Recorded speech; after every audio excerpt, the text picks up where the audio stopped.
Hey, good morning, Metropolis. It's now 5 after the hour of 6 a.m. in the big monster city. Come on! Let's get pumped! I'm not drinking any fucking Merlot! What can I say? The camera loves me. Shall we begin? After you, Junior.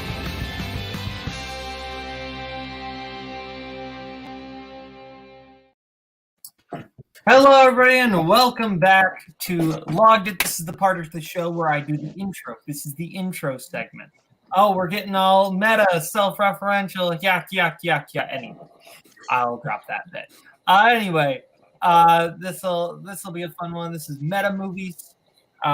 Interpret that in whatever way you want to, but yeah, these are your self-referentials, your fourth wall bait breakers, your movies that get all up inside themselves. And we got a great panel for that. We got Mr. Payson Johnson. I thought you were about to make a Tar reference by being like, you do not start. You cannot that, start. I'm excited to be on. Let's start with that. Oh, okay. Scott? I mean, it's actually true, though, because Boatman has the admin, login. Boatman is running the stream. We cannot start without him. But that is true. We did start. Hi, happy to be here. I technically speaking have more power than Lydia Tar. Yeah. Jake is here. I am, yes. Now, this is when I say something witty and mention that I woke up 15 minutes ago and then say I'm looking forward to this episode. See, I can be a little meta as well. And Jack. Yeah, hi. This is the part where I say how tired I am, but how happy I am to be here.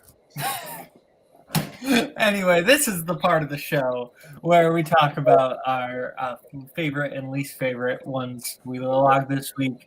Scott will probably have some good movie in his least favorite list, maybe. Payson will probably be pretty basic. Jake's going to be on cocaine, and Jack will be on marijuana. So we'll get started with your favorite movie you logged this week. Scott, let's start with you. Okay, my favorite movie I logged this week. Maybe I'm going to have a bad movie. I don't know. Is that the perception? I don't know. But no, I didn't say your bad was going to be your favorite. I said you're going to have something good than your least favorite. Don't worry. The movie I have reserved for least favorite is definitely not a good movie. But as far as my favorite movie, I for my podcast, Unlike It Scott plug, we are doing a countdown series coming up soon on the films of Wes Anderson in preparation for Asteroid City coming out. And so I just rewatched for the first time since theaters, Fantastic Mr. Fox last night. So that will be my favorite movie I logged this week. So I saw this in theaters. I was 14. I'd never seen a Wes Anderson movie before. I was just sort of getting into different types of movies. So it was a lot for me at the time. I definitely did not fully appreciate it because it was, it's obviously it's a baptism of fire the first time you see your first Wes Anderson movie, if you don't know what you're getting into. And obviously Fantastic Mr. Fox is one of the more heavily stylized movies in his oeuvre, and that's saying something. But yeah, it's after rewatching it, I loved it. As I found with many of Wes's movies, that when I come back to them, I love them a lot more. It's a great story. It's he makes it into sort of a heist movie, which is really fun. It really makes great use of the stop motion animation for like the quick movement and everything, and the heist. And, all that is great. It has some great comedy in it. He and Noah Baumbach co-wrote this one together. So, two of like my favorite screenwriters there teaming up. And I think I now understand, for one thing, the reason why everyone, when White Noise came out, was saying, "Oh, hey, well, Noah Baumbach just copied his White Noise ending, or he copied his Fantastic Mr. Fox ending for White Noise." He kind of did, but it's great in both instances. But yeah, I don't know how you can watch the supermarket scene at the end of this movie and say that, Wes Anderson's movies are all just cold, like, technical spectacles or whatever. Like, that is one of the warmest scenes, like, in a movie. Forget just the Wes Anderson movie, like the little speech that George Clooney gives there, and then the dance and everything. Like, it makes you happy. And so I really enjoy this movie. The whole voice cast is great. Obviously, the animation spectacular. Again, I've now, we're making our way through Wes Anderson. I don't think that he's made a bad movie, and I know the ones that are coming up a lot better, and I know that they're all some of my favorites. So I was happy to revisit this one and find that it did a lot more for me now. Yeah. Love this one. One of the better Wes Andersons. I know a lot of people have this as their favorite of his. I wouldn't go that far personally, but I if wouldn't either. says that, I would get it because there's a lot to like here. I think these characters really work. I really like Clooney as I like animated heist movies. I think that's the thing is we need more animated heist movies. A lot of great dynamics. This is perfect fall vibes. Payson?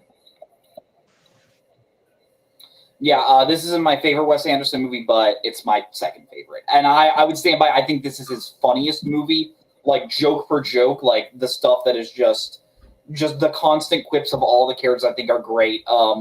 I think like the bit of like Willem Dafoe's character just hiding out in the cider cellar, and then every time they cut to him, just this like intense music starts playing. I really love the relationship between Ash and Christopherson, and like Ash is like this like he's this guy that never really could like succeed in many things, and Christopherson seems like the guy that would be sort of like the douchey cousin in most other movies, but he's really like a really nice guy, even though he is like the more skilled of the two family members. And then at the end, when you see Ash like do all the whack back techniques to get his dad out of the situation with the farmers, and then like that ending, it's just pure joy. Excellent soundtrack, excellent movie. Wonderful pick. Jack? Yeah, this is a really good movie. Not my favorite of Wes Anderson's movies. To be fair, though, I've only seen like 3 or 4. But yeah, no, it's a very good movie. Haven't seen it in a while. This is the first Wes Anderson film I also saw. I saw this on a plane trip from Bali back in 2009, and I remember I wanted to watch it because I liked the book. I was a big fan of it's Roald Dahl, right? Am I just not blanking? I was like, am I gonna just completely confuse my children's authors right now? I remember liking the book, and I liked Roald Dahl's other stuff, and I remember watching it and just going like, this isn't what I was expecting. It's made by someone who has a style, and I can understand that, and they wanted to make it this way, but I just don't understand it. And then as I got older and realized Wes Anderson, who he was, and what type of films he makes, watching it again, it all clicked together, and I just was like, this is just really fun and a fantastic animated film that, honestly, in my opinion, should have won the Oscar. But that's I guess a whole other discussion that we could have. But it's a really fantastic film, and just Wes Anderson just showing that he, like Guillermo and other filmmakers, you can go into animation and make something really, really fantastic. It's also my second favorite Wes Anderson film. And I forgot to mention, too, that in the middle of the movie, that just stops and has Jarvis Cocker do a sing-along about what's going on in the movie, which, like, every movie should have that, in my opinion. I forgot that was in the movie. Yeah, no, that's valid. Payson, over to you. Yeah, I'm going to go with a movie that is technically a 2022 film, even though I think with like release dates and the fact that it wasn't nominated for Oscars, I think it will probably be counted as a 2023 film. It's a movie called Return to Seoul. It just came out over here in Arizona. It's a super small movie from South Korea, and essentially what it's about a South Korean woman. She's around 25 years old, and she was adopted by a French family, and she is returning to South Korea years later for the time to essentially meet her family and meet just her culture around her, and essentially just what that would do to someone being in one country for so long and having that be your identity, and then going back to where your identity is supposed to be, and just how that affects with people. I think this is a really touching like movie about just like finding yourself in like the world and not knowing where your place is. there's this one scene where like the main character's just in a club and just dancing, and it's an incredible scene of the movie. It really hits the emotional elements. Like towards the end of the movie, I was really just kind of feeling sad, like because like I've had these thoughts of like, man, what is my purpose in the world as a whole? And I don't want to spoil what happens, but I think it has a really touching conclusion. And yeah, weirdly, stuff like this reminds me that like I do think the Oscars do have a point, because I think the fact that this movie wasn't nominated for anything means that a lot of people won't check it out, and I think that's a shame, but I recommend anyone check this movie out. I have not seen this yet. Scott, have you seen this? I really want to see it. It's coming to my indie theater next month. I will be checking it out. Jack, I'm going to guess you have not seen this. No, but I almost went to see it at my local indie theater this last week. I just couldn't find the time. Where? Jake, did this make its way to Australia yet? Absolutely not. I remember when Paul was telling me to watch this movie whenever I have the chance. So, yeah. That is fair. Well, we'll move forward. We will go to Jack. Jack. Sorry. Oh, okay, to me. Sorry, I just cut out for a second there. Right. We're good. Yeah. So I've been watching a couple of Scorsese's movies this last week, and when you think Scorsese, you think like mob movies and crime movies and whatnot. You don't usually think of his religious like movies centering around religion. However, Silence is one of his better, like, it's my second favorite of his movies I've seen. To be fair, I haven't seen very many, but man, Silence is incredible. Garfield is giving an incredible performance. His best performance of that year. I like Hacksaw Ridge well enough, but man, his performance in Silence is something else.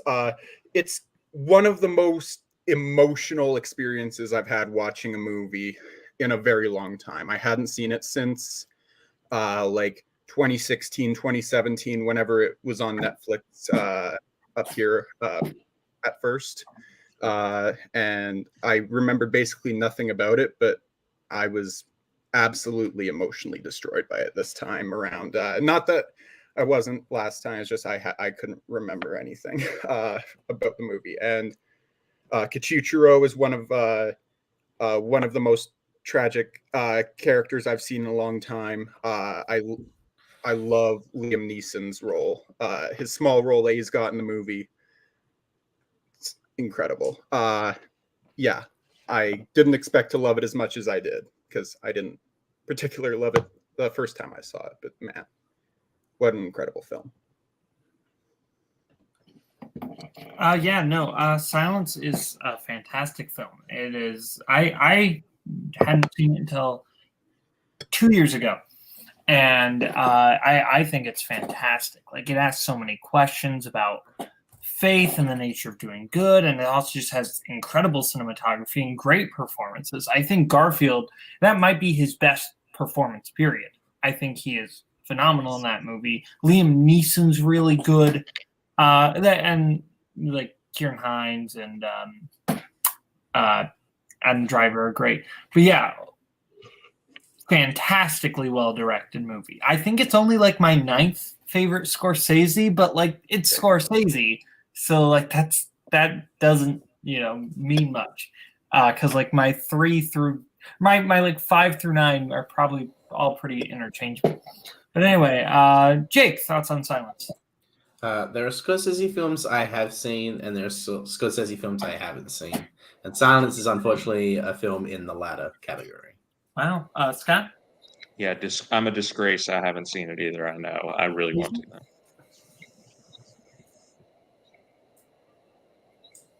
Yeah, I have seen it, and this is one of my absolute favorite Scorsese films. It's one that I can't really watch watch too many times, just because it is such a hard watch to get through. But it is such a powerful film about like showing like what faith can mean to people, and what breaking that faith, how much like that can take a toll on you. And just every torture scene I think is just insane. But I think it's a wonderful, wonderful film. That is fair. Well, now we will go over to Jake. Jake, what is your first pick? So the favorite film I watched this week. This is a weird one because I haven't really had any like standouts as far as like what I would say is the best. But I mean, the one that I'm going based on my rating and also the one that I just remember having fond feelings for. I'm assuming this may have been talked about on this the show before. I'm going with 2011's Warrior.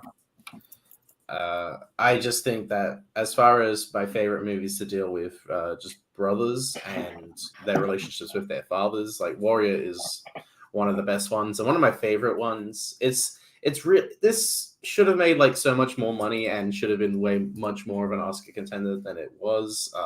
I think just the relationship between Joe Egerton and Tom Hardy is really fantastic. Like they don't even meet each other. We don't see them interact until like just before the Sparta tournament starts, and that whole conversation that they have, I just think is really great. But you have that whole montage of them prepping for the tournament. I just think also the fights are really well done. It's not too showy. It's most of the time the camera is out of the ring, but it lets you just see what's going on.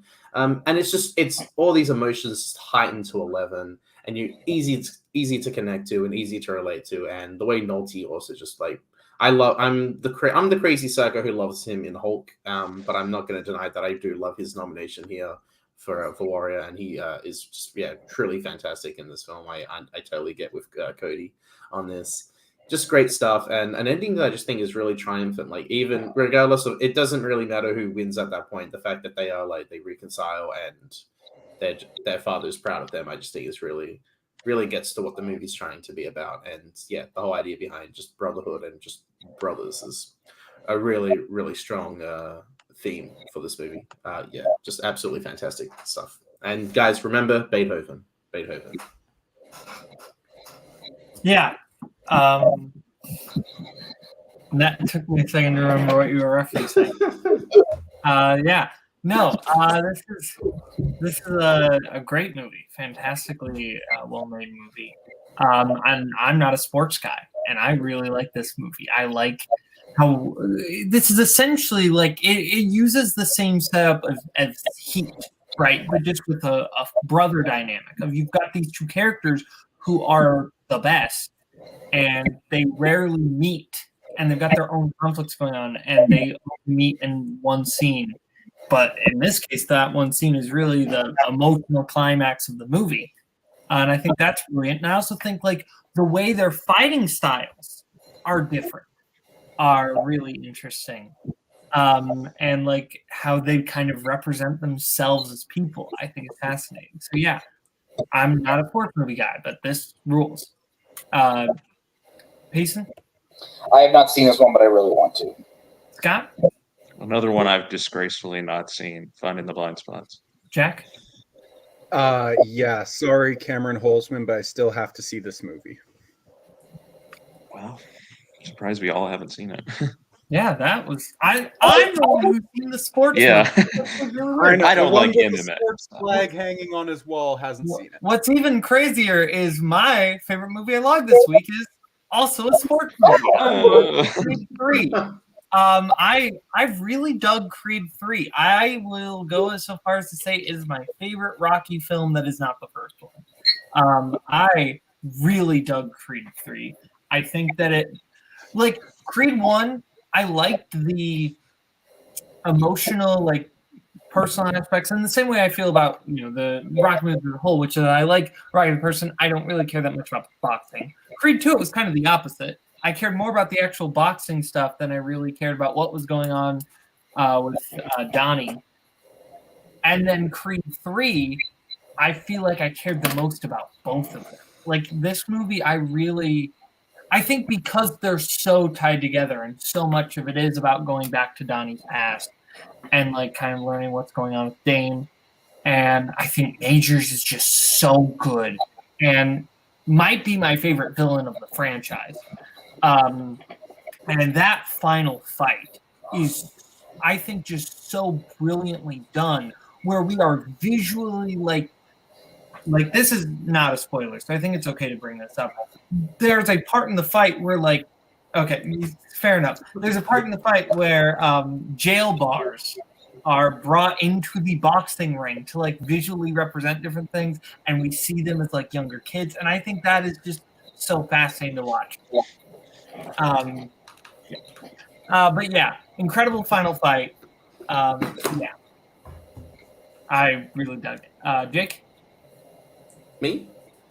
Yeah, well, you haven't seen it. I don't know why. I haven't seen it mainly because my dad. I want to watch it with my dad. This and the Fast and Furious franchise, like the two franchises, I'll take my dad to see with every new entry, and we just haven't been able to schedule a day. We have now next week, so I have had to wait 2 weeks. Like a good little boy before everyone else. So yeah, and I'm also watching the whole films because the sequels I've never seen. So fair. Way to watch that. Jack? I'm waiting until I've seen Creed 2 to see it. So that's fair. I did not watch Creed 2 until last weekend. So yeah, Payson? Yeah, talked about it last week on Logged It. Talked about it last week on Cinemasters Review, which you can watch in the video store every Monday at ADST Live. So all I will say is anime. Scott? Yeah, I mean, there are some things I really like about the movie, like the fight sequences. The final fight scene, as you said, is spectacular. Really, speaks to Michael B. Jordan's eye as a director. Obviously, Jonathan Majors also is kind of incredible in his performance as the villain, although it's more complicated than that, which I like. I do think there's some things that don't work about the movie for me. I think like the central theme of, well, you don't necessarily have to fight to resolve all your problems in life, I think gets a little bit confused by where the movie wants to go. I also think there's some weird pacing in the middle. Certain things happen, big things happen pretty quickly. And in general, I loved Creed 2. And I thought that the finale of Creed 2 is just such an amazing emotional payoff for like the whole Rocky franchise. I just think like coming back with a self-contained story and everything, like it was well done, but it doesn't capture the same high. Like I do agree with the people who say maybe Creed 2 should have been the third movie and this should have been the second movie. Obviously, you would have had to shuffle some things around with the plot details, but like I just think that would make more sense, like have more of a through line. Fair enough.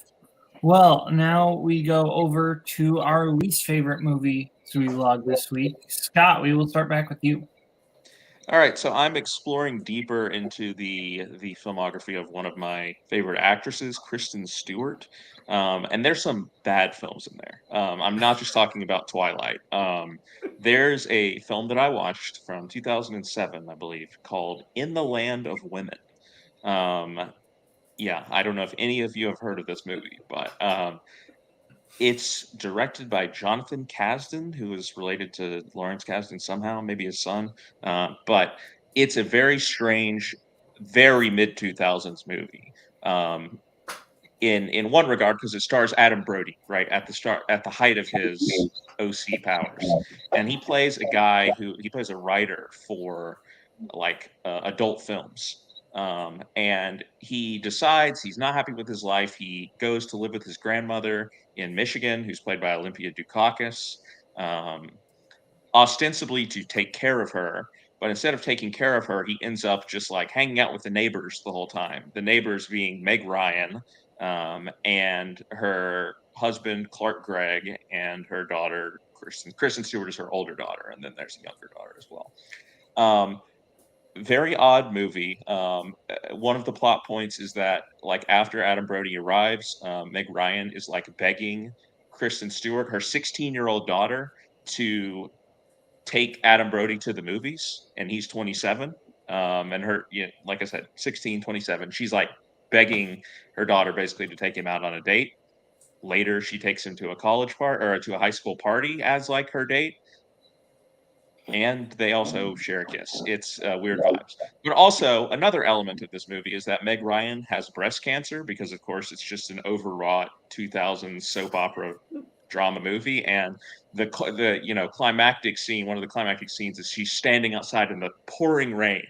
And Adam Brody comes out like, what are you doing out here in the pouring rain? And she just goes, I have breast cancer. Like, it was a full-on room on homage. Like, and then they kiss in the middle of the rain. Meg Ryan and Adam Brody. Yeah, the vibes are very, very horrendous with this movie. Adam Brody, actually, he does the best that he can, but like the character is so bad as like, oh, I'm God's gift to women, like this guy who writes adult films, and I'm going to show up and teach these, people some things about their own lives that they couldn't realize on their own. Yeah, avoid this movie. Kristen Stewart's part also is really, she just is a moody teenager who has a crush on the quarterback. No. So I think it's safe to assume nobody here has seen this one. No, I assume on behalf of Michael Campbell, I just have to say, I'm assuming Adam Brody is the best in that movie and gives the best performance. He is 100%. Like not even joking. He is. Yeah. The land of women sounds like a land of women. Okay. Yeah. I decided to, like Scott, I'm exploring the filmography of one of my favorite actors, and that is David Spade. Everything I just said is a lie, but I did watch Joe Dirt, and what a piece of shit movie this is. In case you have not seen Joe Dirt, this was a remnant of the early 2000s, so Jake might actually like it. But, yeah, so essentially what this movie is, the title character, Joe Dirt, he lost his family as a young kid. He goes on a radio show, and he starts explaining his life about how he's going to find his family. It just hits every, like, Happy Madison gross out thing you would expect from this era, except it's like the like redneck like elements are turned up to 11. Like there's a scene where like a dog's balls get frozen to the ground and like they're just super stretchy and the dog just stretches around. It's like, we love to see that. There's this weird subplot that goes on for like 5 minutes about how he may or may not have had sex with his sister. Because he keeps pranking the radio host by telling him that, hey, this is my sister I slept with. And then he's like, what? Psych! Christopher Walken's in this movie. He's actually pretty good. There's a scene where, like, Joe Dirt, like, accidentally blows up, like, a Native American refugee camp, and then you realize it's in a dream, so you can't quite cancel David Spade, but it's bad. It's a bad movie. Hey, you're talking my guy all wrong. He's throwing it home. But again, stab you in the face with a soldering iron. That's the only thing I know about this movie. Yeah. Scott, have you seen it? Absolutely not. Jack? When I worked at Walmart, I saw this in the $5 movie bin, and I read the back, and I thought, nah, I think I'm okay. Jake, have you seen this? I have, for one only one reason, blank check. That's why I watched this movie. it, yeah. Specifically, as they do every year, producer Ben gets a Ben's choice, and this is the movie he picked. Yeah, this movie sucks. It's terrible. Christopher Walken is the best part about the movie. There's a whole bit where he's essentially in a witness protection program, and he keeps saying he's from Kansas, even though he sounds like a mobster from New York. It's actually quite funny. And he also threatens, as you said, but he threatens to stab Kid Rock in the face with a soldering iron. And it's great. It's what you want. He had a point it's not there. Good. He's got a yeah. I'm with Christopher Walken there. It's terrible. It's bad. I don't need to like say anything more. It's just not great. Yeah. So now we will go over to Jack. Jack, what is your least favorite movie log this week? You know, I'm going to go a little further back than a week just because I think the lowest rated movie I watched this week was 4 stars. So I'm going to go a little further back to when I watched Cat Ballou.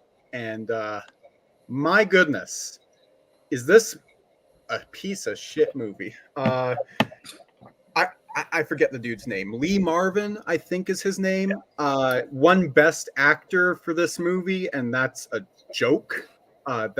It has to be a joke because it's not. This movie is just trash. I would give it half a star. There's not a single thing that I really like about this movie. The only somewhat redeemable thing is that it has Nat King Cole in it, but even he's kind of annoying. No, it is the tone of this movie is so weird. I don't like a single one of the performances, and like I said before, the fact that won Best Actor is a joke. It's my lowest rated Best Actor winning performance. I think I've purged most of that from my memory anyway. So yeah, that's Cat Ballou for you, I guess. Yeah, I think I've brought this movie up on the show before. Also, as my least favorite movie I logged this week. Because it's bad. Jane Fonda's bad. Lee Marvin's bad. The song is bad. Pretty much everything about it's pretty bad. It's trying to be like a weird comedy, I think, sort of, not really. Maybe it's weird. There's like fourth wall breaking narrators who come in and sing about everything that's going on, and they're just kind of there. And it's bad. Don't watch it. You don't need to. Jake, I'm gonna assume you haven't seen this. No, I knew Lee Marvin won an Oscar. I knew of this movie. I didn't know it was for this movie, and that still doesn't make me have any interest in watching this movie. Yep. Payson? I got a trivia question right about this movie, but I've never seen it. And Scott? Lee Marvin's a good actor, but he very well may be bad in this movie. I haven't seen it. I like Lee Marvin. Like, you look at something like The Man Who Shot Liberty Valance, and he's very good in that. He does not get to play a character at all like he gets to play in that. He has to play a funny drunk. And it is maybe the worst drunk acting He has to play basically the Marshall character from The Man Who Shot Liberty Valance. Yes, that's what you're saying. That's exactly it. That is exactly it. Liberty Valance. Liberty Valance. Yeah. Good old Andy Devine. Anyway. Now we'll move on to Jake. Jake, what's your least favorite movie log this week? So, like Jack, I'm slightly going back just over a week, just on it by one day. I hope that's not crazy. Mainly just because I've been watching nothing terrible. All of the movies I've been watching are either 3.5 stars or more. So I'm going just back one more day to talk about a movie that I'm assuming maybe it's been talked about on this show. Cocaine Bear. I watched Cocaine Bear last week, and I found it all right. I didn't hate it. I just wish that there was a lot more potential to what this movie could have been. And the advertisement and the title, and obviously as Elizabeth Banks has been playing up, that this is not a super serious film. It's sort of knows what kind of movie it is.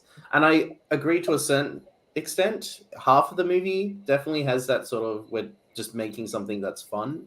Specifically the whole subplot with Alden Ehrenreich and O'Shea Jackson Jr. I find that stuff to be really funny and to the movie's tone that it wants to be. But the whole shit with Kerry Russell and the two kids, I could not give a fuck about. I don't need Kerry Russell's, I like Kerry Russell. I don't want to diss on her, but she is just given absolutely nothing to do. Like, her nothing as far as like her character and as the actress Kerry Russell to play with this movie. It's just I need to find my daughter. She's in this forest with this bear that's on cocaine. It's nothing really to it, but it does have some ideas. Like there's the whole chase with the ambulance that I thought was quite fun with the Scott Seiss, I think is the guy's name, the TikTok guy who made some really good stuff a couple years ago. I just wish it had, and it was also just really cool to see Ray Liotta back. Like I think this is his last movie, so it was sort of bittersweet to see him in one final movie, even if it is for something like this. He's at least being at least we see portraying a character that we'd like to see Ray Liotta portray, and he's somewhat with the movie at least, maybe a little bit darker, but I found it okay. I just wish that there was a lot more that it could have done as far as its potential wise. Payson? Yeah, I like this movie. This movie worked for me. I didn't love it, but the stuff that I found to be fun, I really did find fun. Like Jake said, the stuff with O'Shea Jackson Jr. and Alden Ehrenreich was probably my favorite stuff. I also loved the stuff with Isaiah Whitlock Jr. as the cop. I think he has quite a bit funny stuff. There are some really cool kills in it that I enjoyed. But yeah, if the movie is called Cocaine Bear, I feel you know what you're gonna get if you go into this movie, and that is just a fun time. But I totally get it. It didn't work for you. What I will say is, after this movie, when the ending card, it literally just says dedicated to Ray Liotta, I did feel a little dirty watching this movie because this is a weird movie for a dedication to be on. Okay. I have not seen this. Scott? I'll watch it when it comes to streaming. I haven't seen it yet. Jack? I haven't seen it yet, but if I can make time for it, I will. That is fair. Okay, well, now it's my turn. And to be honest, I don't watch anything like below 3.5 stars. It was a pretty good week for movies for me. In terms of actual movies. So I'm going to bend the rules a little bit because I did log this. So I'm allowing it. I watched all the live action and animated shorts that were nominated at the Oscars. That's fair. And The Flying Sailor. The worst one. Was very bad. This is an animated short. Basically, I'm going to give you the whole thing. A sailor is next to dynamite. It blows up. He's naked now, flying through space, and then he comes back down. And that's the full thing. It sucks. It was very bad. I had a very bad time with it. Yeah. Has anyone? I know Payson has. Did anyone else see this? I don't really watch the shorts. No. Payson? I'll just quote what I said on my Letterboxd review, where this feels like someone had a school assignment to make an animated short. They waited till the last night, and they made this as quickly as they can because it's 8 minutes, and it's just some guy naked, dong flapping in the wind, just flying through the sky thinking about life. And yeah, it's the weakest short. It was so funny because I watched them in theaters. So before the last one was My Year of Dicks, where there was like a big like disclaimer in front of it. They're like, if there are any children in the audience, they should leave now. And I was just thinking like, so it was fine letting them watch the sailor flop around with his penis, but not they can't. So it was just very funny that there wasn't a disclaimer for that one, for this one, but there was a disclaimer for another one. But yeah, now we will go to the meat and potatoes of the show, meta movies. So, Jake, I'm gonna let you start. Oh boy. Yeah, so I mean I love meta movies and I love just the idea behind them and what they're about. There's many that I'm a fan of, but do I just want to go with one that yeah, I'm gonna go with. I'm worried if I don't get it now, Jack will take it. I kind of don't. Doesn't matter. You get more picks if Jack takes what you were gonna say. It's a good point. Yeah, I'm gonna go with just one of my favorites. I'm gonna go with Michael Haneke's Funny Games. I'm specifically going with Funny Games US, aka the 2007 remake, shot-for-shot remake. The one time it was done perfectly. I want to say, the reason why Michael Haneke remade his own movie specifically came from the fact that originally when he made it in '97, he wanted it to be made in America, and just for financial reasons, and just at the time he just couldn't get it made there. So he decided that, well, I've got a little bit more carte blanche. I've won Best Director at Cannes. I'm gonna do it again. This time it's going to be with American actors, or it's going to be with English-speaking actors, I should say. Naomi Watts and Tim Roth, Brady Corbett, and Michael Pitt, all fantastic. And basically, it's almost a fuck you movie in a sense, because it's an invasion film where you are not where what you expect to happen as far as what you know from just knowing movies, and this is the part where they escape, or this is the part where they're able to call someone and things change. No, Michael Pitt specifically, I think, is so fantastic in this movie. It's one of those films where even if I don't want to really go too much into spoilers on what this movie is, but he essentially knows he's in a movie, and the way he plays with the camera, like he'll smile at the camera, or he'll just talk to the audience. Like, what do you think? Do you think they'll survive? Where do you stand on this?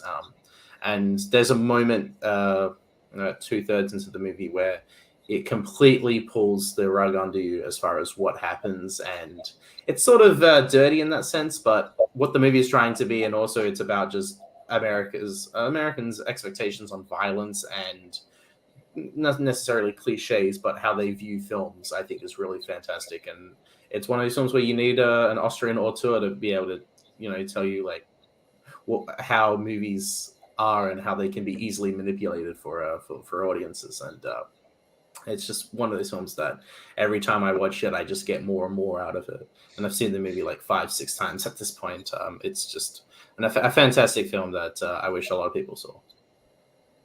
I haven't seen this piece. I own the 90s version on Criterion, but I have yet to watch it. I really, really want to. Scott? I have seen this one. I have not seen the original, but I have seen this one.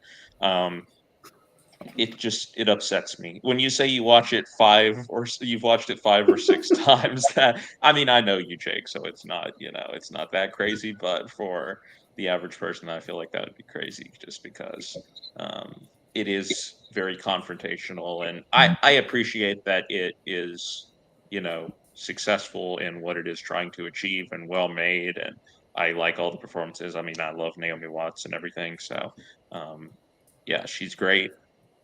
No desire to ever watch it again. I don't even know how I would begin to rate this movie or something on Letterboxd, because it is the definition of appreciating, understanding what the artistic vision, but it not connecting with me emotionally at all. Jack? Don't worry, Jake. I too have seen a handful of movies 5 or more times that most other people only watch once.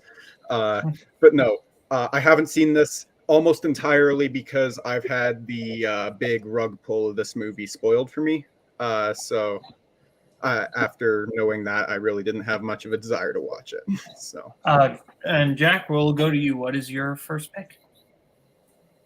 All right. I'm gonna go with this. I really like Wes Craven, and no, I'm not picking Scream. I'm picking the one he did before with Wes Craven's New Nightmare.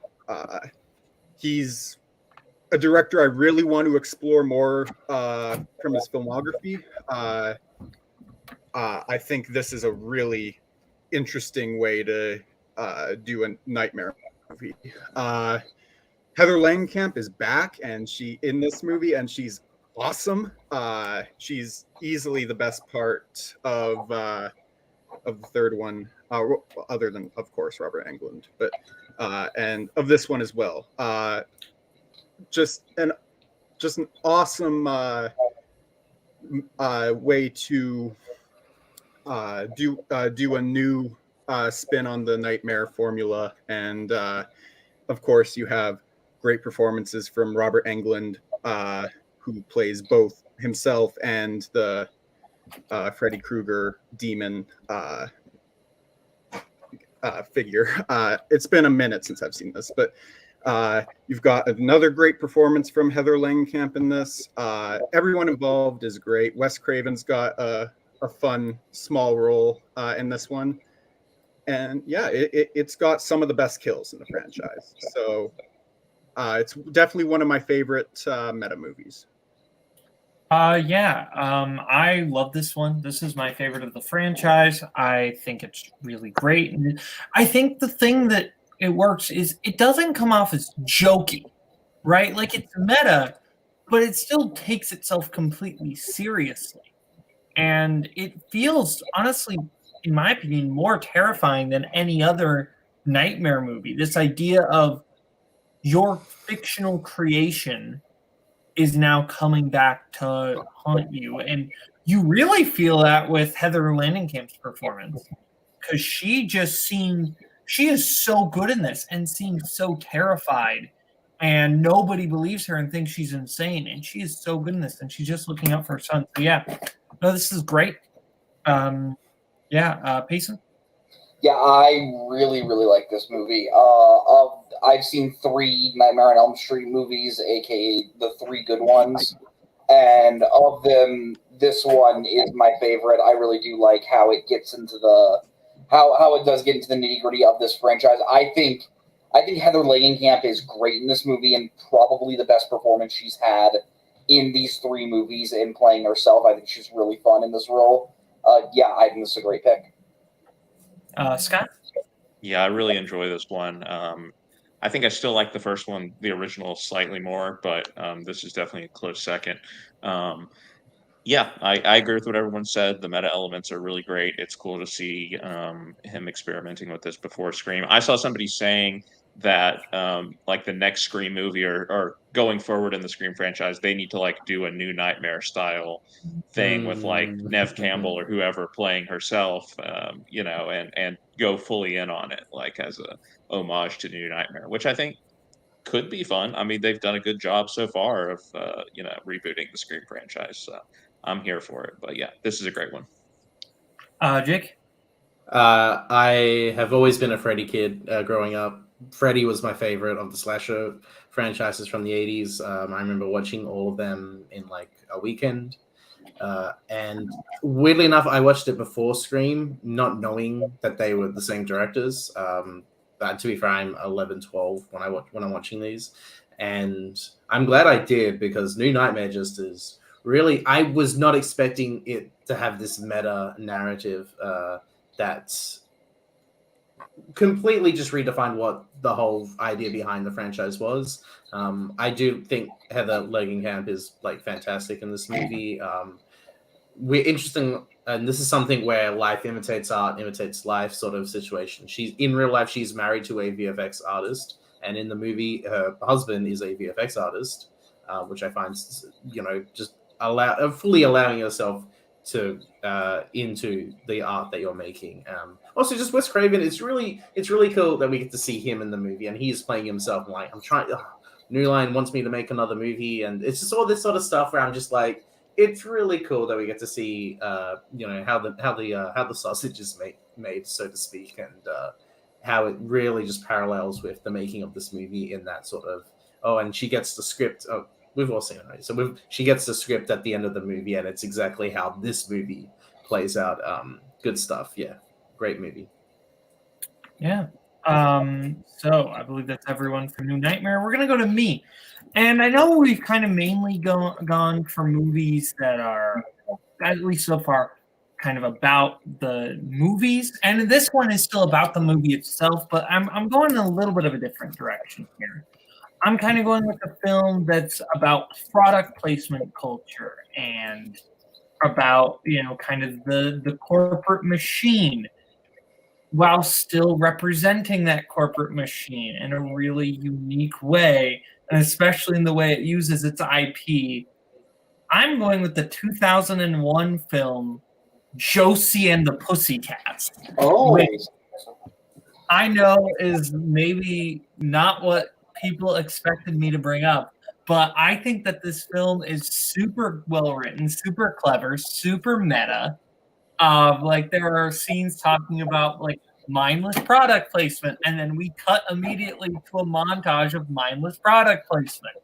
And there are so many other things like that. About basically, the film is a corporate commercial while also being against the corporate commercials and direct. That's the joke. Like, there are so many movies that do this, but do it as like they just don't realize that they're doing it. For example, I think of the Disney Channel movie Lemonade Mouth. It's like, oh, we gotta bash against the corporate guys, but also we're a corporation. Hi, Disney Channel. That type of thing. This movie is that, but it knows it's that, and is clever, and that's the joke, and it's super well written. Parker Posey is super funny in this. This is just an incredibly smart movie that I remember the whole time I was watching it was like, how is this good? Was my reaction. Like, how is this clever and this good? Payson, have you seen Josie and the Pussycats? I've not, but so many people have told me that it's really, really good that I need to watch it. Scott? It rocks. I'm pretty sure I drafted like Parker Posey's character when we did comedy villains, I think, like a while back on the show. Yeah, she's so great. Alan Cumming also, like, they're both awesome villains in the movie. And yeah, I think it totally fits within the theme. I think that's a good pick. Yeah, it's a lot more subversive than people think, but also you have the songs which are great. You have Adam Schlesinger from Fountains of Wayne writing the it's which song? It's "Pretend to Be Nice" is the one that he writes, but all the songs throughout the movie are great. But yeah, this movie it doesn't get the love it deserves for sure. Jack? I haven't seen this one yet, but you mentioned Parker Posey, and after a couple of her movies, I'm really excited to watch more of her. She's very fun. Jake? It's been a while since I've seen this, but I do love this movie a lot. I do not to go too much into spoilers for Parker Posey, but her sort of her grand scheme is just great. It's simple but just perfect for the character. The songs rule. I do think that it has a really it's more of a commentary on product placement and advertisement, and also just the music industry and how the whole idea behind it is conformity and how studios and companies will try to brainwash the young people of America. There's that one scene where they're in the music store and Alan Cummings sees the girl who gets some like indie music. It's like, this really speaks to my emotions. It's like non-conformist. It's all that sort of stuff I find really good. But yeah, this is a great movie as far as like the meta film goes. So now Payson, over to you. Yeah, I watched a certain movie today, just to be ready for a conversation in case it comes up. I'm not going to pick it for my first pick, so if anyone else wants to pick that one, we can talk about that one. But I'm me. I need to pick this movie. It's 2002's Spike Jonze, Charlie Kaufman collaboration adaptation. This is one of my favorite movies of all time. It's one of my favorite movies about movies.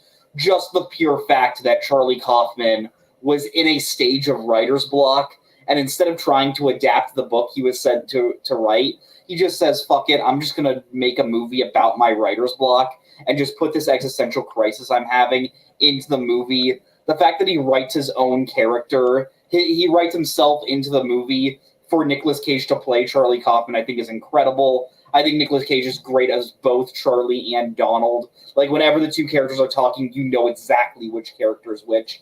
And I think that's spectacular. The scene everyone knows from this movie with Brian Cox just yelling at a crowd of aspiring scriptwriters about how you shouldn't use narration, like monologue narration, while the movie is having monologue narration going on. I think is just genius. There was a time on Letterboxd, like I once read a review and I was about to be the biggest douche in the world, but I realized I couldn't do it because I would come off as a douche, where the review said, wow, I was really liking the movie, but I think it really lost itself in the third act. And I realized if I tried to explain why it did that, I would sound like a huge douche. So I decided to not do that. But yeah, I adore this film. Scott? I still haven't seen it, ashamedly. Again, these are some bad picks for me tonight. Jack?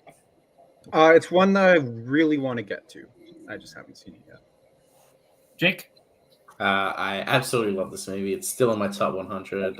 This is sort of, this might be my introduction, or at least the start of my love of meta films was reading the plot synopsis to this film and going, holy shit. And I think I'd seen Being John Malkovich at this point, so I knew Spike Jonze. I think her, if I go through the timeline, I'd seen her at this point, and I loved that movie. So watching adaptation is just, it is, as someone who would like to get into the film industry, is just like a wet dream of, yeah, these are the struggles that everyone's going to deal with. Writer's block is something that absolutely can happen. The opening line of the movie through narration is there an original thought inside my head? Like it really just, it sets up what you're expecting the movie's going to be. Also, shout out Donald Kaufman, Charlie's fictional brother. He's great in the movie. I think we also just need to talk about Nick Cage. This is my favorite performance by him. Just absolutely, just think he's fantastic, and in my opinion, should have won the Oscar. But also just the way the movie plays with originality versus entertainment and artistic integrity and mindless consumption. You know, sometimes it's just you want to make just a nice little crime thriller, but then also Charlie Kaufman's not that type of writer. He wants to make something that really speaks to people and is remembered. But how do you do that when you have a book, when you're adapting a book that has no plot? Also, what Payson was saying with Brian Cox, there's the conversation that he has with Charlie Kaufman where he's like, don't ever add a Deus Ex Machina. Not to go into spoilers, but there's a Deus Ex Machina in the end of the movie. It really plays into what the movie's about. There's a point, like, what I really love in the, not to go too much in the spoilers, Donald Kaufman says, I'll look at the script, I'll, like, see if I can add anything. And then the movie sort of shifts into a written by Donald Kaufman sort of movie, which I didn't even notice on the first viewing. It was the second and third, where I was like, interesting. But the movie just plays with that sort of stuff, and it's just absolutely fun and fantastic, and is one of the best of the 2000s. Oh yeah, no, I love this movie. I think, yeah, like everything you guys have said, it is about the creative process, right? I think, and I truly believe this is a movie that works even if you have no idea who Charlie Kaufman is. If you think that this movie is just written by some guy, and you don't know who Charlie Kaufman is, and you're watching a character who eventually writes the movie that he is in. I think no matter what, it's just a fascinating. I don't even want to call it experiment because it feels too good to be called an experiment. It's just so unique and so brilliant. I love it. So Scott, over to you. Well, Jake just mentioned it. We just mentioned a Spike Jonze, Charlie Kaufman movie, but I had targeted another one for my first pick, so I'm just going to stick with it. I am going to pick Being John Malkovich as my first pick. I watched this movie for the first time a couple of years ago. I think I had always thought of it as like, oh, this is some like super like head trip like that. You know, you'll never wrap your mind around it. You'll never, be able to understand what's going on in this movie. It's like this really daunting thing. And so I think I hadn't watched it up to that point for that reason. And then I watched it, and this is honestly a really fun movie. Like, it does not get enough credit, I think, for, yes, it does have, there's a lot of psychological stuff going on, but it's a fun movie to watch. It's an entertaining movie to watch. It's funny, like a lot of the gags, like early on, like in being in the office with the small ceilings and everything. Like, Charlie Kaufman probably doesn't get enough credit for being a funny writer. And yeah, he, it's a great movie, but it's also an interesting, has a lot of interesting ideas.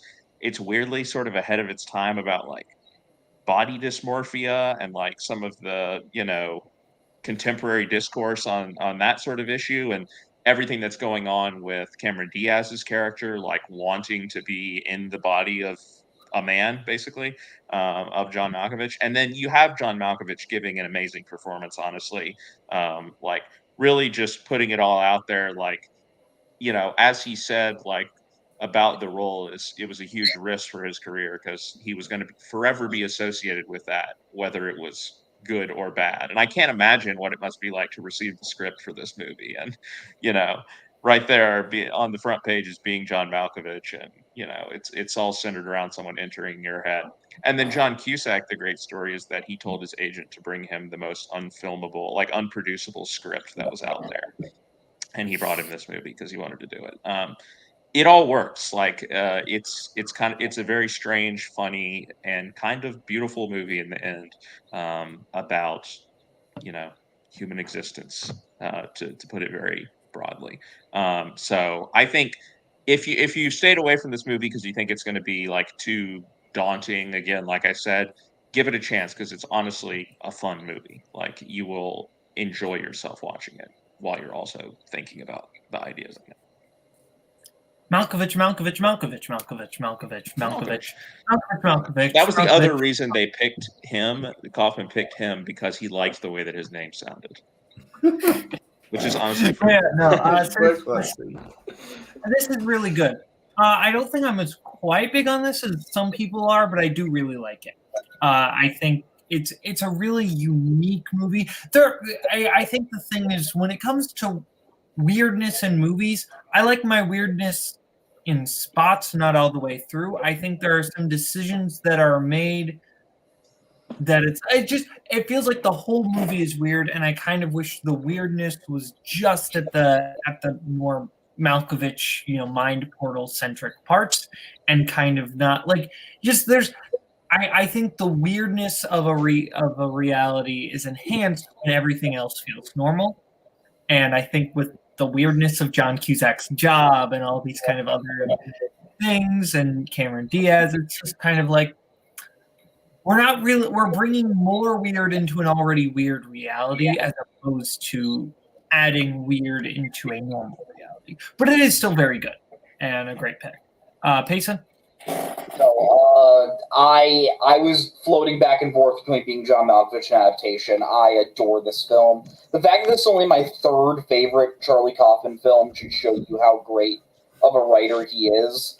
But no, I just love how you are following the worst and most selfish people in the world, and you just love every single minute of it. Like, Catherine Keener is playing the worst, just a sociopathic bitch, and it is incredible just how she completely goes from playing Cameron Diaz to eventually playing John Cusack, and she's always playing John Malkovich.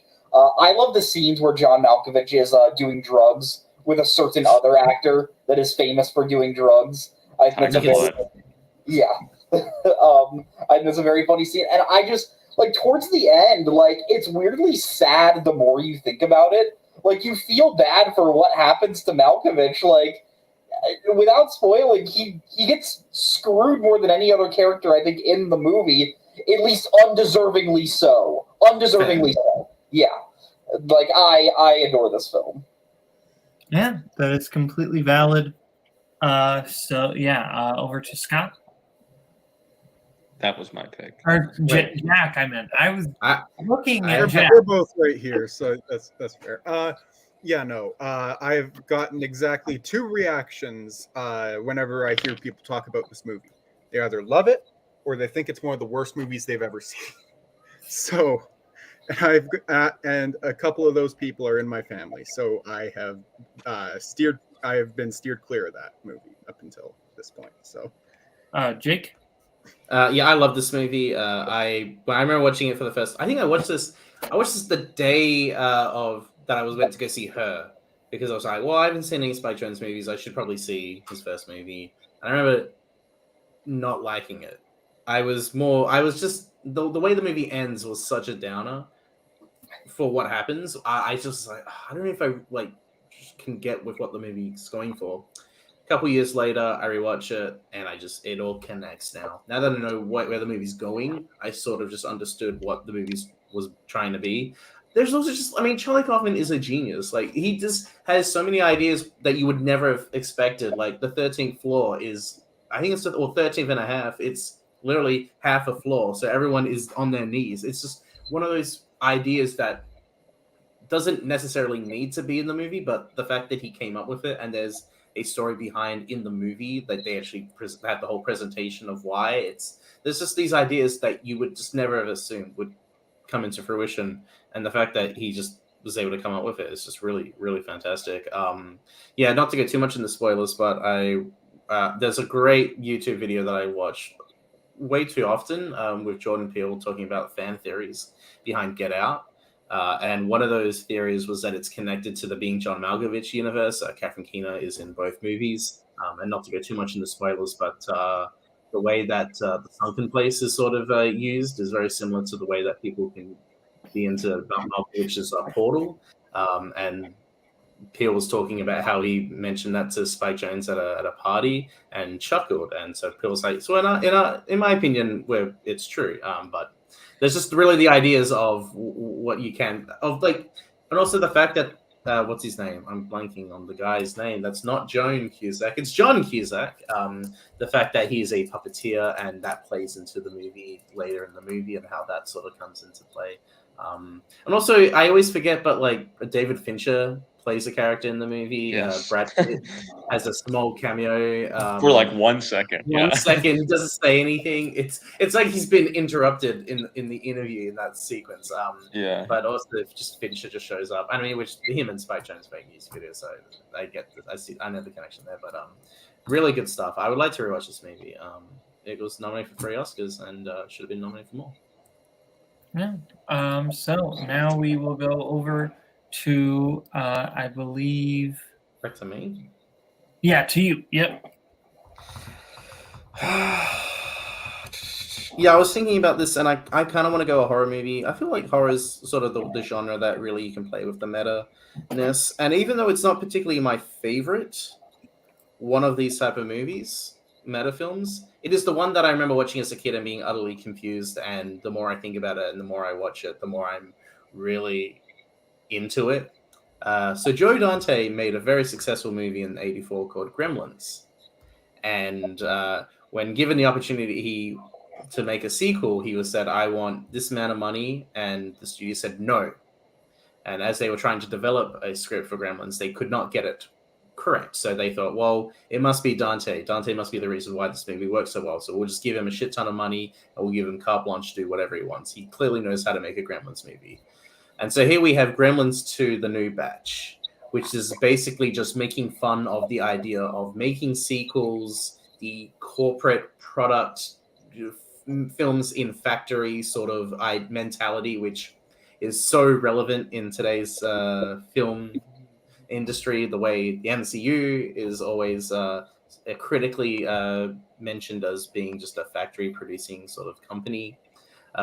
There is a scene in Gremlins 2 where Lennon Moulton reviews the first Gremlins and gives it a bad review, and the Gremlins murder him, and it's great. And he quickly changes his review. It's a 10. It's a 10. It's just good stuff like that. There's the sequence, basically the fourth wall break where the projector crashes. The Gremlins have infected the projector and are now wreaking havoc, which means that the matinee or whatever the waitress or the waiter guy has to come into the cinema and ask Hulk Hogan to scare out the Gremlins from the movie. So we have the scene where he's basically looking at the camera saying, if you don't get out of here, Gremlins, and rips his shirt off.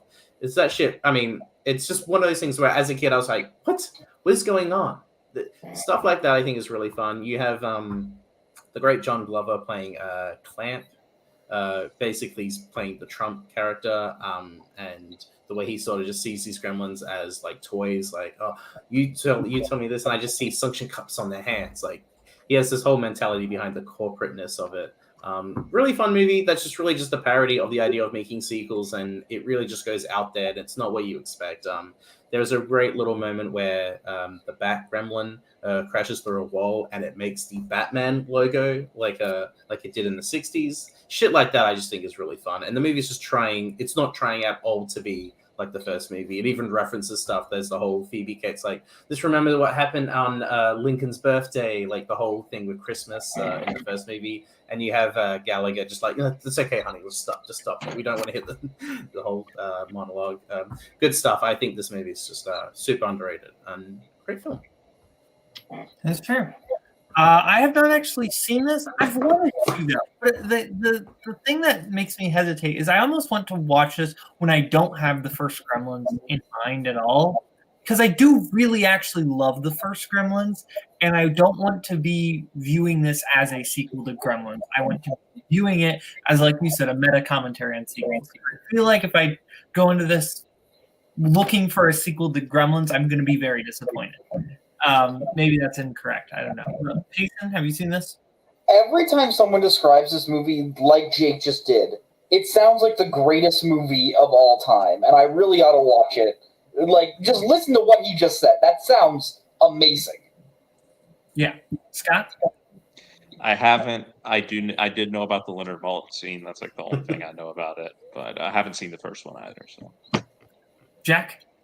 This sounds like a blast. I also only know about the scene with the critic. But no, the way you describe it makes me really want to watch it, even though I haven't seen the first Gremlins.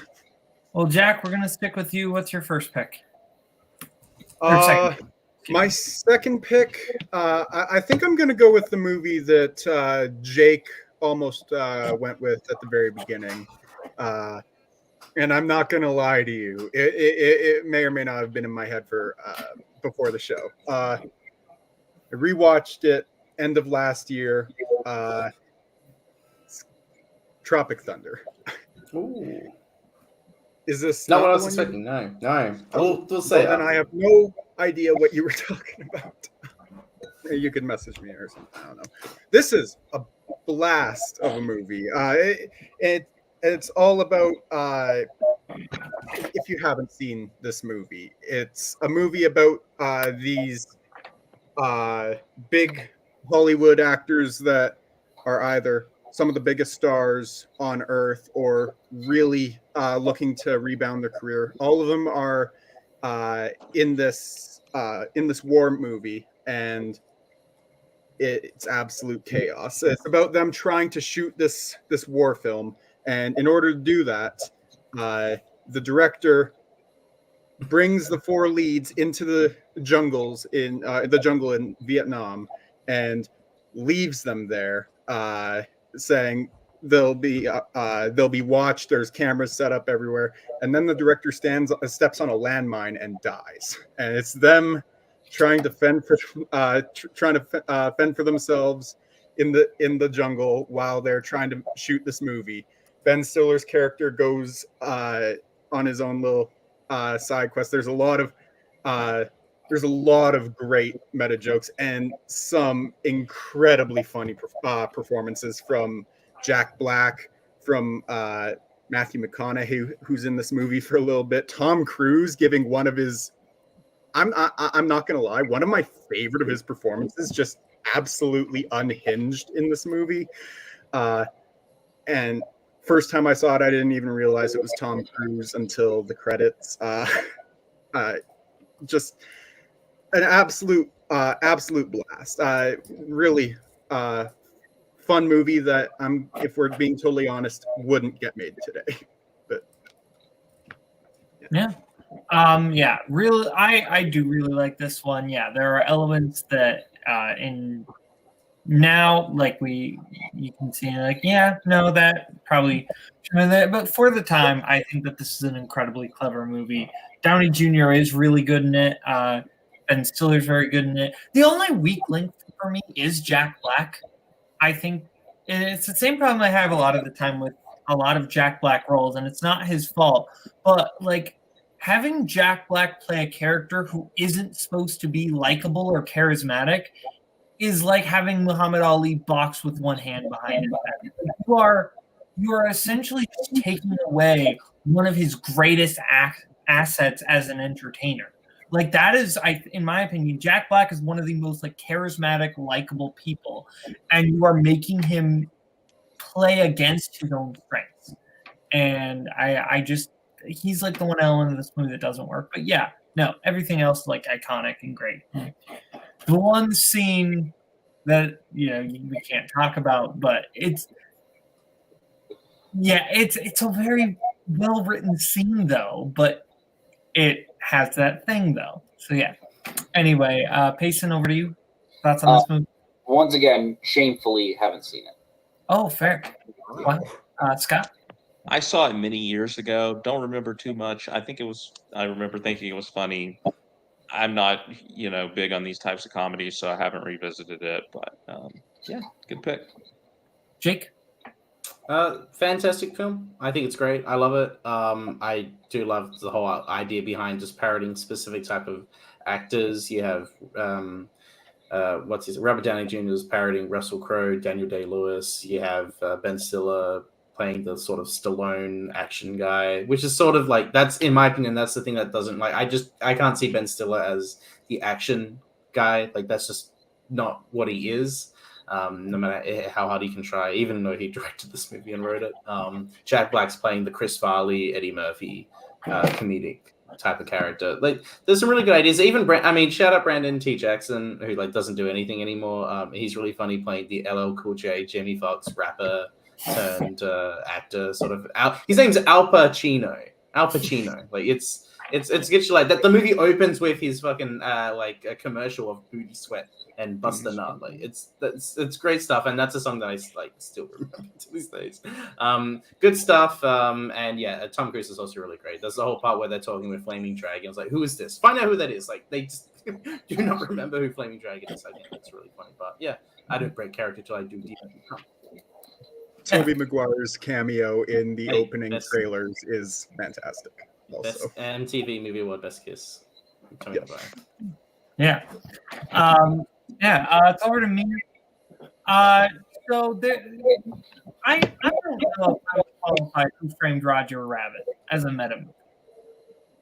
That being said, the movie that I would absolutely qualify as a meta movie is Chip and Dale Rescue Rangers. For those, I know not everyone has seen this movie. It kind of, I feel like it had a little bit of buzz right when it came out, and then everybody kind of forgot about it, especially because it was just like straight to Disney Plus.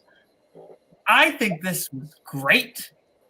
This is very meta. A lot of like different fourth wall jokes and meta jokes, and kind of commenting on the state of Disney reboots and reboots in general, and all these other aspects.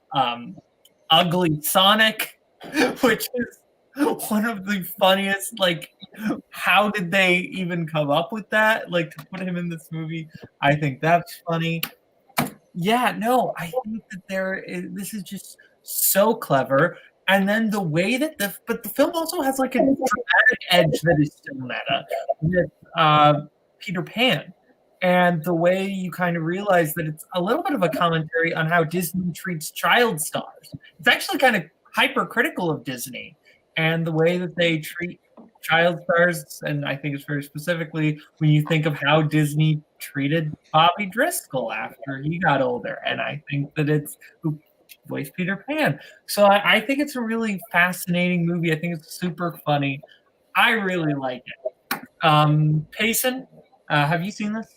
Yeah, I have, and I think I speak for most when I say this movie was like 100 times better than like it had any right to be. Like when I saw this movie come out, I was like, when I heard about this movie, I was like, yeah, this is gonna suck. And then I kept hearing good things about it. I was like, oh, is it good? I'll check it out. And pleasant surprise. I love just the little things of like Chip is 2D, but Dale is CG, to essentially say like Dale is still a working actor, so he had to get plastic surgery done, which that is essentially converting over to CG. I love that little thing. I love that there's just like this area of Hollywood called the Uncanny Valley, where all like the weird Zemeckis-esque motion capture things are. Yeah, like you said, the stuff with the villain is kind of crazy when you really think about like the history of Disney, and I just kind of love that like John Mulaney and Andy Samberg are just like giving them the middle finger. I think that's really, really cool. I think probably the weakest element of this movie is probably the human stuff, like the stuff with the cops. Is like that's the stuff that I think probably could have been ironed out, and why it doesn't reach like Roger Rabbit levels, because obviously none of these characters are on the level of Eddie Valiant. But like, no, I still think it's a really, really great scene, and like that Seth Rogen scene could have been the most unwatchable scene in other movies in wrong hands, and it's somehow really, really funny. Yeah. Scott? Haven't seen it. Jack? I didn't get around to it. Jake? I saw this movie. I did not like this movie a lot. No, I think this is a bad turn on the meta commentary narrative, because in my opinion, this is doing exactly what it's parodying or making fun of, is being the soulless, lifeless corporate product made by Disney, I might add. I find it terrible taste the way they handle Sweet Pete, as they call him in the movie, make what happens with Bobby Driscoll, like you're saying, Boat. But I think that's like, they make him the villain. It's just, I do not like the way they handled that. It's, in my opinion, poor taste. But there's some like the references and shit is cool. Like the whole Seth Rogen bit. I mean, like that's sort of funny. Some of the ideas I wasn't expecting. J.K. Simmons. I can't remember what his character is, but he's like the T-1000. He's like a weird Play-Doh man. Like that stop motion sort of thing. I thought was all right. Yeah, like there's the whole bit where because Sweet Pete is sort of like making like discounted shows and movies. There's the whole bit with The Simpsons and some other stuff that I can barely remember. I find this is just Disney just making a film that's like, we're just gonna poke fun at Disney, but we're still just gonna do the same sort of generic like plot and shit that I am not particularly a fan of. Also, I have no nostalgia. I never watched Chip and Dale, so like I couldn't tell you anything about what the show is and how that sort of translates into the movie. But I found it to be sort of a drag. Fair enough. Well, Payson, we go over to you. It's funny. I watched a movie for this show. I don't think I'm going to pick it because I want to talk about a different movie. Jack, you were talking about how like New Nightmare was like this really cool meta horror movie. What if you took it that, but it was a sci-fi film? I'm taking The Matrix Resurrections. I really, really like this movie, and most of the reasons I do love this movie are just the insane meta elements that it's so clear in this movie what Lana Wachowski is saying, but that's what works for me. Essentially, this movie is set after the Matrix trilogy, and you learn that in this series, that original Matrix trilogy was a video game franchise created by John Anderson, played by Keanu Reeves. Someone brings John Anderson into an office and says, Thomas Anderson. Why was I saying John Anderson? Yeah, Thomas Anderson, and just says, hey, look, we're going to be making a fourth Matrix movie. You want to make it? And he's like, I don't want to do it. Why would I want to reboot this? I thought it ended fine.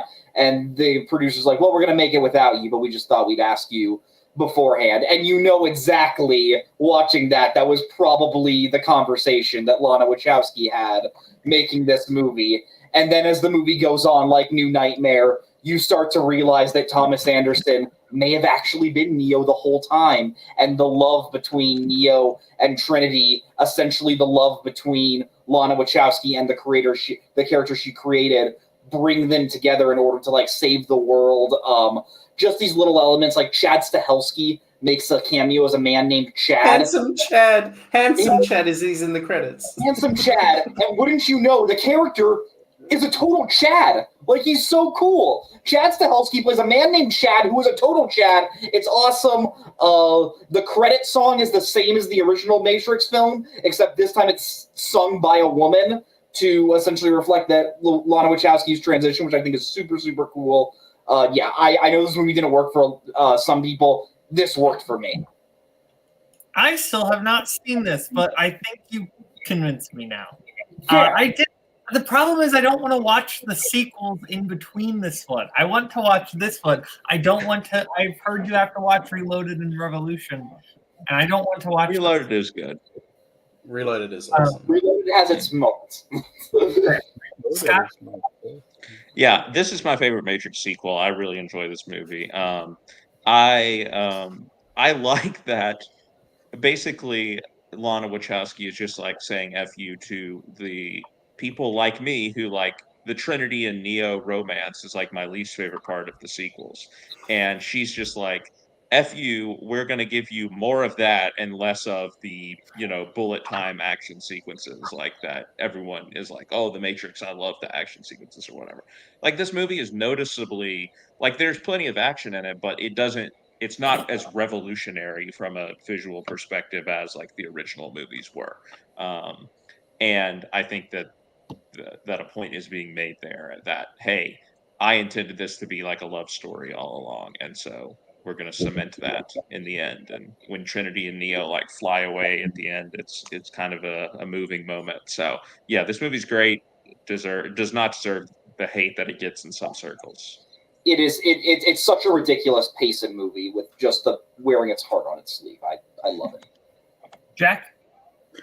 I watched it earlier this year, and I really dug it. It's one of it's definitely the best Matrix sequel in my opinion. Lana Wachowski is does a solid job returning to the franchise, but there's one key change to the action, specifically the action scenes that was made, and it left me really disappointed because the other Matrix movies have these like great, well choreographed action scenes, and a lot of that was traded for force pushes in this, which kind of bummed me out. But the movie itself is still really good. Jake? I love this movie. This movie rules. I was so excited for this movie. I remember watching the trailer a bunch of times. I rewatched the sequels. I rewatched the trilogy, but I specifically remember watching Reloaded and Revolutions the day I watched Resurrections. I'm a fan of Matrix. I love them, and I was not expecting the first 30 minutes to just basically be a commentary about the franchise itself. The way you have that whole, like Payson was saying, the whole meeting with New Smith, Jonathan Groff, and Tom Anderson, and how they're just basically, our parent company Warner Brothers is forcing us to do it. They can do it with or without us. That just, they mention Warner Brothers in this movie. There's this whole just idea behind like what is a creator's relationship to their franchise, and how do they feel when it is interpreted in a way that they didn't expect or had the idea to in the first place. Like that, the Wachowskis had always said that they love the romance between Neo and Trinity, and you carried that over, and people were just interpreting it in a way that they weren't expecting. And you had that whole meeting with the other people with Christina Ricci just showing up and just like, what is the new bullet time? What can we do? What's new with that? What can we do? That's the next bullet time sort of idea, and just the idea of like why do people like the Matrix? It was influential. It changed the way we make games or make movies, and that whole just White Rabbit plays, and you just like this monotonous him just going through his day-to-day activities, taking a shit, having a bath, like that sort of stuff of just like, is this really living? That stuff I'm just absolutely a fan of. This is just, the creator's viewpoint of the franchise that she's created and how it sort of plays into pop culture, and how she can be both critical and celebratory about the franchise that she's made. And it's fantastic. I love this movie. I would like to watch them again. Just the more we're talking about it, it's good stuff. That is fair. Is that? I believe that's everyone for Resurrection. So now, Scott, take us home. All right, I'm going to pick one that maybe people don't immediately think of, but I definitely think it qualifies. Plus, it's just one of my favorite movies, so I love talking about it. I'm going to pick Once Upon a Time in Hollywood as my pick. As far as the meta elements go, look, this movie is about two aging actors who were once sort of stars. Again, one is the stunt double of the other, but are getting, in the case of Rick Dalton, he's getting typecast in villain roles. He's starting to feel like maybe he's past it. He's over the hill. He's nearing an age where, he's not really able to play these roles anymore. Which, again, you have two actors who, in Leonardo DiCaprio and Brad Pitt, yes, they're still big movie stars, but for how much longer is that going to be, right? Like, they're older guys. They're, clock might be running out to some extent too. And that's contrasted with, you have the burgeoning star, the burgeoning actress Sharon Tate, who's played by the burgeoning star Margot Robbie, right? And it's also exploring, her experience of, discovering the magic of the movies for the first time. Definitely the better movie in which Margot Robbie discovers the magic of movies. But as Sharon Tate, we have obviously the amazing scene of her going to watch her own movie, and again that the joy of that character, and then you just sort of look behind the camera as well, and the fact that Tarantino, and he's done it throughout his entire career, is sort of demonstrating the power of movies, and the fact that he can rewrite history using the movies. And sure, when we leave the theater, we know that Sharon Tate did not survive beyond this night in real life, but for 2 hours and 40 minutes, however long this movie is, like, we can imagine what it would have been like if she did survive. And that's the power of the movies, and all the characters are themselves experiencing the power of the movies, and the fact that again, Rick Dalton, he finds a sort of a second life in the movies, going off to Italy, doing these spaghetti westerns. I think Tarantino loves making movies, and he puts that on the screen in all of his movies. So it's not, as meta as some of the other movies that we've talked about, but definitely when you think about where the characters are in their Hollywood careers and the actors that he chose to play them, and then sort of the commentary that develops over the course of the movie, and just that last shot too of like the old generation and the new generation, like coming together, embracing their outside Sharon Tate's house is, kind of like almost like Tarantino saying, can't we have some sort of a ceasefire here? Can't we declare a truce between these two sort of, different camps of movie fans and generations of movie lovers? So there's so much to love in this movie. It's very, very high on my all-time favorites list at this point. I'm not quite sold on it being a meta movie, but it's a great film, so I'm not going to complain about it being here. Fantastic film. Love it more and more I watch it. Yeah, great film. Payson? Yeah, I'm in the same boat as you both, where I think it's an incredible film. Not quite sure it's a meta movie, but I see Scott's points. Yeah, excellent film. Really happy we have two wonderful movies that feature Margot Robbie about discovering the power of movies. Jack? I agree with basically everything Payson just said. While I don't necessarily see it as a meta movie myself, I do understand Scott's points, and I feel like it works well enough. And yeah, it's a great movie. Jake? This is a movie about the movie industry. This is totally a meta movie, in my opinion. The way the movie is just presented is great. The way it talks about, the Italian action and spaghetti westerns, when you have that whole transition with the Kurt Russell voiceover, which I think is great. There's also just really great Family Guy cutaways, which is something I was not expecting from the movie. It's just fantastic stuff. I remember watching the movie in the cinema and just going like, this is just like, it's always a treasure when we get to see a Quentin Tarantino movie. And I mean, poetic enough, today he announced that his last movie is called the Movie Critic, which is sort of, well, we'll see how it goes. But for him, it's his final movie that he's directing. So looking forward to that for sure. But Once Upon a Time in Hollywood is great. It's hard to be critical about Tarantino because he's just someone who loves making movies. And I feel that just makes me just so appreciative of his movies, even though there are some that I'm not as much of a fan of compared to majority of the rest of his filmography. I always appreciate when he makes movies like this, and it's just a treasure that we are still living in today where he is making movies. So this is fantastic. Yeah. Well, I believe that's everyone for Once Upon a Time in Hollywood. So all we have left, well, to recap though, our picks for meta movies were Funny Games, New Nightmare, Josie and the Pussycats, Adaptation, Being John Malkovich, Gremlins 2: The New Bad, Tropic Thunder, Chip and Dale Rescue Rangers, The Matrix Resurrections, and Once Upon a Time in Hollywood. But before we go, we got to talk the movie of the month. It Follows. I did not talk about this last week. I know Payson did, but I did not. So I will talk about it right now.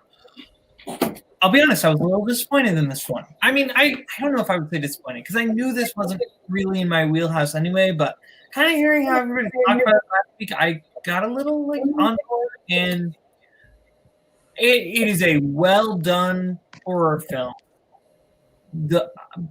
I find often horror films do not pay a whole lot of mind to me what is the most important element of a movie, which is the character.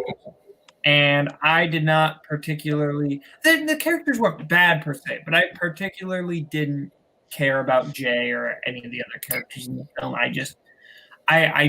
That didn't really grab me, and that's kind of a make or break thing, especially in horror movies, because if I'm really going to care, I need to care and feel like these are real lived in people. I didn't really do that. There's some good horror setups here though, but overall this wasn't for me. 3 out of 5 stars. Scott? This is number 61 on my top 100. I absolutely love this movie. I saw it in theaters when it came out, and it was like the first time that I can remember, like, oh, well, wow, this is like what horror movies can be. Because I wasn't like a huge horror movie fan. This was like the first one that, became one of my favorite movies, and now I definitely am a fan of the genre. But I just think the atmosphere of this movie is so like hypnotic, the like nostalgic, like sort of. I mean, it is like, 70s and 80s influence a little bit, but it's also set in like this nondescript time period, which is kind of how all of David Robert Mitchell's movies are. But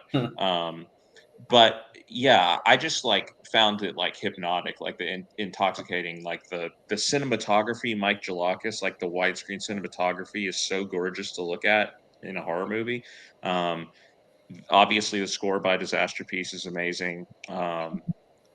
And the way that the movie, just like the setup of the movie, I think is so great. And the way that it uses that entire frame, like that entire widescreen frame, to like constantly keep you on edge, because you're like, anybody that enters the frame or whatever could be a threat to them. They even like have a little joke about it at one point in the movie, like when they're all sitting there, like I think it's outside the one character's house, Jake Weary's house, and somebody walks up and they're, "Do you see him? Do you see him?" And they're like, "Yeah, like we all see him there." Like it's like a dry joke like that, but it speaks to our anxiety as the audience and like seeing everyone approaching as a potential threat. So it's really ingenious in the way that it turns something as mundane as walking around into like a legitimate, terrifying threat. I think the characters are all just sort of like disaffected youths. I think that's kind of part of the point. So I understand they're not as engaging as, and Jay might not be as engaging as your average final girl, but I think Micah Monroe is a great scream queen. She's been in a lot of other horror films as well. And I do like, yeah.